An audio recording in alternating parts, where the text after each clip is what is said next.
ಶಕ್ತಿ. ಗುರುವಡಿ ಶರಣಂ ತಿರುವಡಿ ಶರಣಂ. ಮೇಲ್ಮರುವತ್ತೂರ್ ಆದಿಪರಾಶಕ್ತಿ ಸಿದ್ಧರ್ ಪೀಠದ ಅವತಾರ ದೈವ, ಒಂದೇ ತಾಯಿ ಒಂದೇ ಕುಲ ಎಂಬ ಒಗ್ಗಟ್ಟನ್ನು ಸಾರಿದ ಏಕೈಕ ಗುರು. ಮಹಿಳೆಯರಿಗೆ ಆಧ್ಯಾತ್ಮಿಕದಲ್ಲಿ ಮುಖ್ಯತ್ವ ನೀಡಿದ ಪಿತಾಮಹ.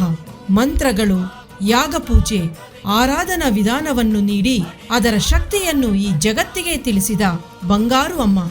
ಪ್ರಕೃತಿಯೇ ದೇವರು, ಪಂಚಭೂತಗಳಲ್ಲಿ ದೇವರನ್ನು ಕಾಣು ಎಂದು ಬೋಧಿಸಿ ಜಗತ್ತಿನಾದ್ಯಂತ 7,000ಕ್ಕೂ ಹೆಚ್ಚು ಮಂಡಳಿಗಳನ್ನು ಸ್ಥಾಪಿಸಿ ಲೋಕವೆಲ್ಲ ಶಕ್ತಿ ಮಾರ್ಗದಲ್ಲಿ ಬೆಳಗಲು, ಪ್ರತಿಯೊಬ್ಬರ ಮನ ಕೊರಗುಗಳು ನೀಗಲು ಜ್ಯೋತಿ ಸ್ವರೂಪದಲ್ಲಿ ನಮ್ಮನ್ನು ಅನುಗ್ರಹಿಸುತ್ತಿರುವ ಓಂಕಾರ ದೈವ ಪೂಜ್ಯನೀಯ ಬಂಗಾರು ಅಮ್ಮನವರ 85ನೇ ಅವತಾರ ಶುಭ ದಿನ ಮಹೋತ್ಸವ ಇದೇ ಮಾರ್ಚ್ 3ರಂದು ಮೇಲ್ಮರುವತ್ತೂರ್ ಆದಿಪರಾಶಕ್ತಿ ಸಿದ್ಧರ್ ಪೀಠದಲ್ಲಿ ವಿಜೃಂಭಣೆಯಾಗಿ ಆಚರಿಸಲಾಗುತ್ತಿದೆ.